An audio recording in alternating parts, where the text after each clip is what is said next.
ভিডিওর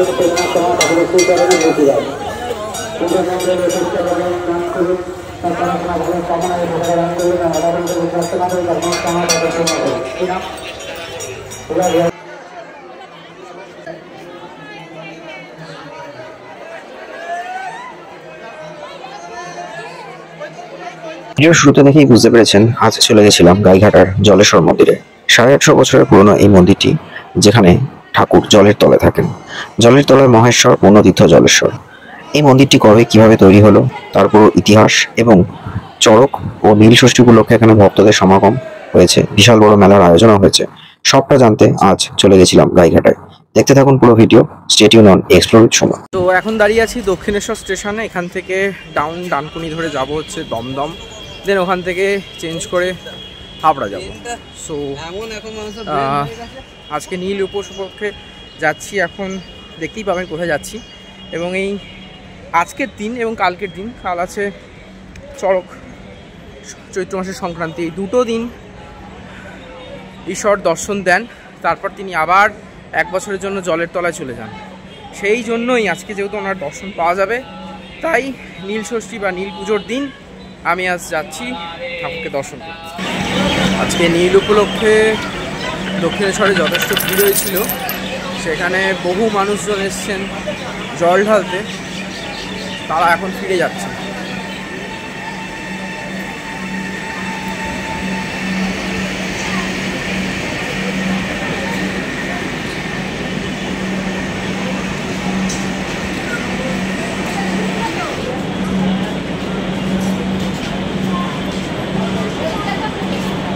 চলে এসেছে ডানকুনি টাউন, শিয়ালদা লোকাল,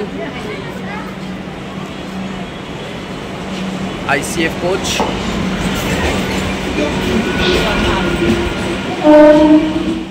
তো যেমনটা বলছিলাম, দক্ষিণেশ্বর থেকে ট্রেনে করে ফার্স্টে দমদম গেলাম, দেন ওখানে কিছুক্ষণ ওয়েট করতে হলো।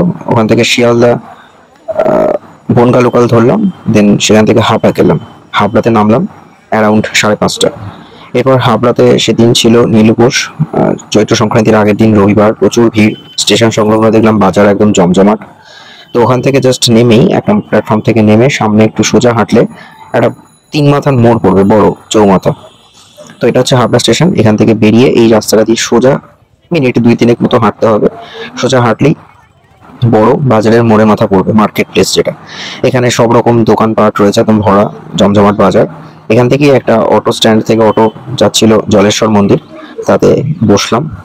তো ভেবেছিলাম হয়তো নর্মাল টাইম লাগবে 25 মিনিট থেকে আধা ঘন্টা ম্যাক্সিমাম, কিন্তু আজকে অনেকটা বেশি সময় লাগলো।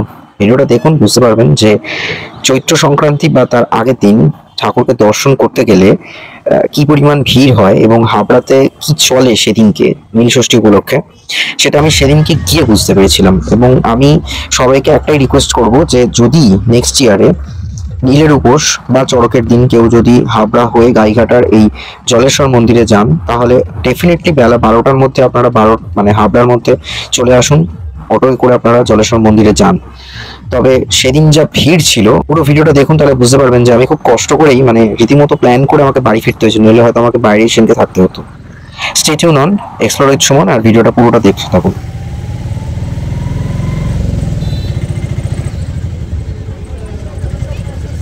হাবড়া থেকে গাইঘাটার জলেশ্বর মন্দির দূরত্ব কম বেশি 11 কিলোমিটার মতো।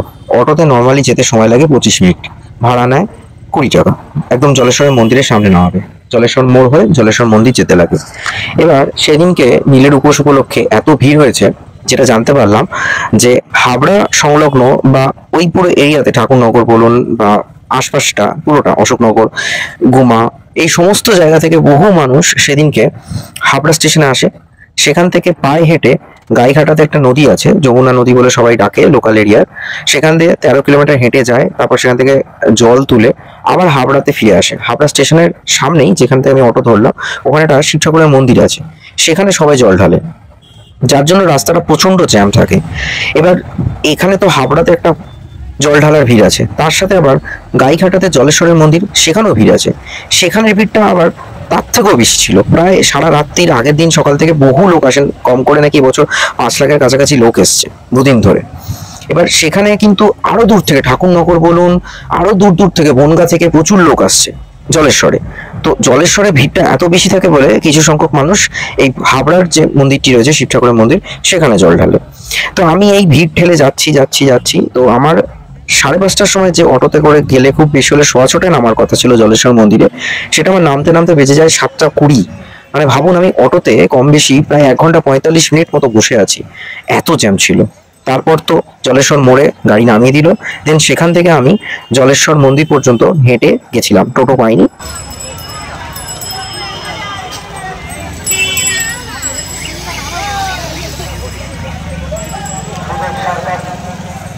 সামনেই দেখতে পাচ্ছেন জলেশ্বরের মন্দির, প্রচন্ড ভিড়। এখানকার অ্যারেঞ্জমেন্ট একটু অন্যরকমই দেখলাম, অতটা যে আলো রাস্তা দেওয়া থাকে সেরকম নয়। যাই হোক, আমি গেলাম, যেতে দেখলাম যে বহু মানুষ দূর দূরান্ত থেকে বাঁকে করে জল আনছেন, কেউ দণ্ডি কেটে আসছেন যাদের মানসিক ছিল, এবং তারপর এই পুণ্যভূমিতে বা এই পুণ্য প্রাচীন মন্দিরের মধ্যে সবাই প্রবেশ করছে।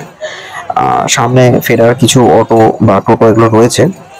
তবে সেদিন রাত্রিবেলায় যা বুঝলাম, যারা দূর দূরান্ত থেকে আসছেন তারা সেই দিনকে সেখানেই থাকবেন। তো এরপর আমি মন্দিরে প্রবেশ করি।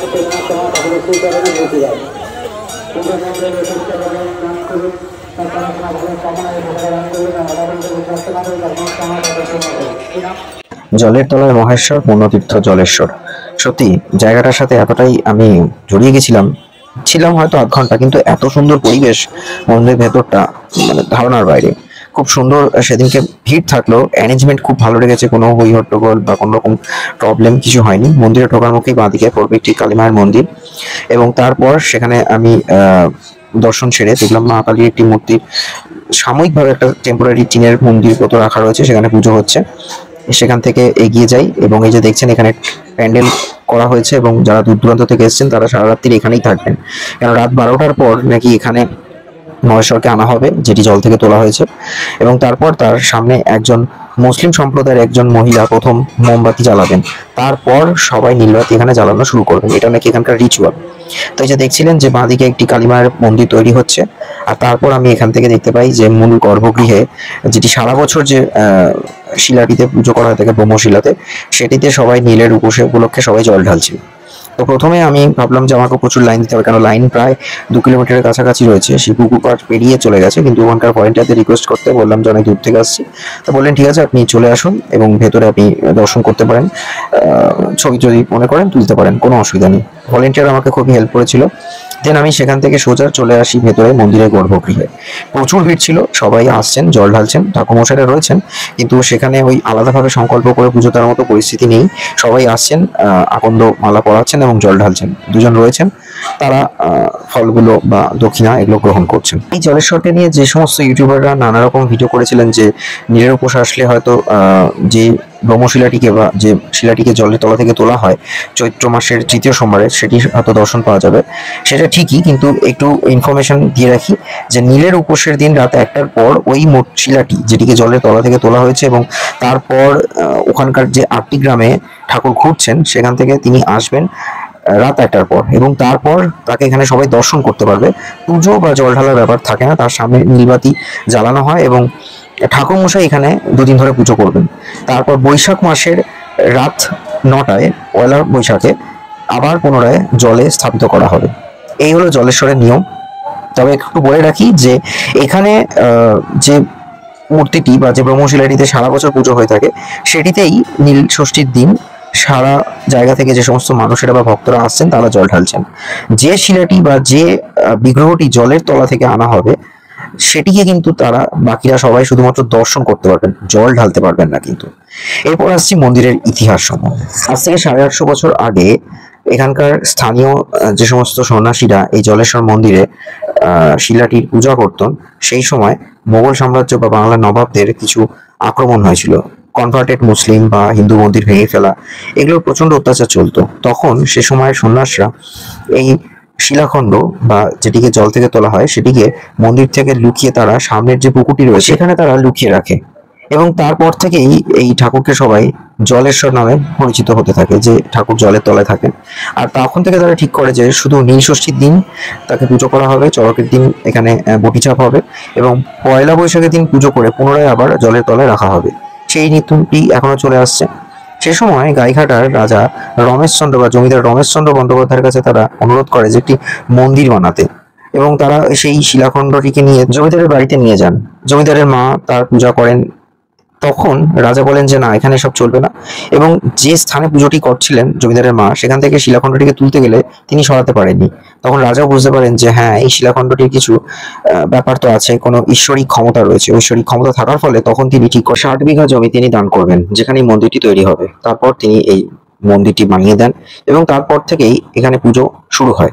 যদিও সেই প্রাচীন পদ্ধতিটি বা প্রাচীন নিয়ম এখনো চলে আসে যে ঠাকুরকে চৈত্র মাসের তৃতীয় সোমবার জলের তলা থেকে, অর্থাৎ সামনের যে পুকুরটি রয়েছে সেখান থেকে তোলা হয়। তার পরের দিন মঙ্গলবার হালি শহরের রমাপ্রসাদ যে ঘাটটি রয়েছে সেখানে স্নান করিয়ে ফেরা হয়। ঠাকুরকে কাঁধে চড়ে ভক্তরা নিয়ে যান, এবং স্নান করানোর পর মঙ্গলবার এসে মন্দিরে কিছুক্ষণ তিনি বিশ্রাম নেন, পুজো হয়।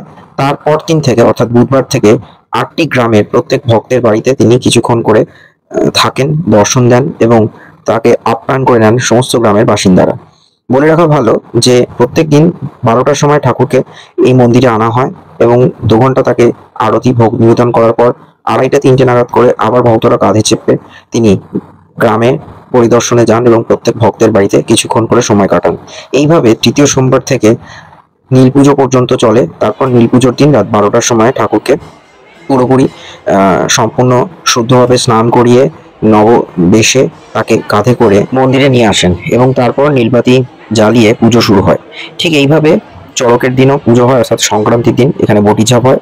তারপর পয়লা বৈশাখের দিন পুনরায় সকাল থেকে ভোগ নিবেদন এবং পূজা আরতির পর সবাইকে দর্শন দিয়ে রাত 9টার সময় সাধুরা তাকে ঠিক একই রকম ভাবে পুকুরের ঠিক মধ্যিখানে রেখে আসেন। পুকুরটি প্রায় 20 ফুট মতো ডিপ হবে, কিন্তু বিশেষত্ব হলো সারা বছর কেউ অনেকেই ওই পুকুরে স্নান করতে গেলেও কিন্তু তাকে দেখতে পান না বা খুঁজে পান না।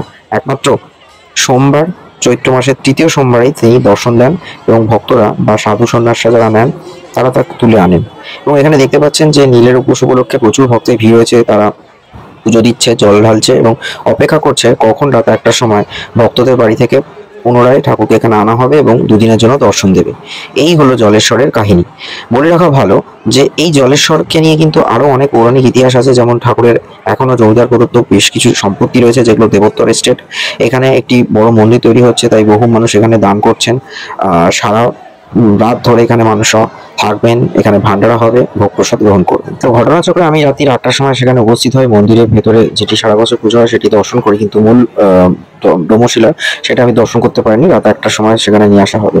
এরপর আমি দর্শন সেরে সেখান থেকে টোটো ধরে জলেশ্বর মোড়, দেন অটো করে স্টেশনে চলে আসি। দেন হাবড়া থেকে ডাউন যে বনগা লোকাল ছিল সেটাতে করে সোজা চলে আসি দমদম। তো এই ছিল জলেশ্বরের উপর ভিডিও। অনেকেই বলেন যে জলেশ্বরের মন্দিরে নীল ষষ্ঠী এবং চড়কের দিন গেলে দর্শন পাওয়া যাবে। সেটা ছাড়াও যখন তৃতীয় সোমবার ঠাকুরকে তোলা হচ্ছে এবং পরবর্তী সময় ভক্তদের বাড়িতে যাতায়াতের মাঝে যে প্রত্যেকদিন দুপুর 12টা থেকে 2টো পর্যন্ত তিনি এখানে থাকেন, ভোগ আরতি নিবেদন করা হয়, সেই সময় আসলেও দর্শন পাওয়া যেতে পারে। তাই কেউ যদি পরের বছর যেতে চান তাহলে সেই সময়টা দেখে যেতে পারেন, ঠাকুরের দর্শন পাবেন। ভিডিওটা কেমন লাগলো অবশ্যই জানাবেন। Stay tune on explore with Suman.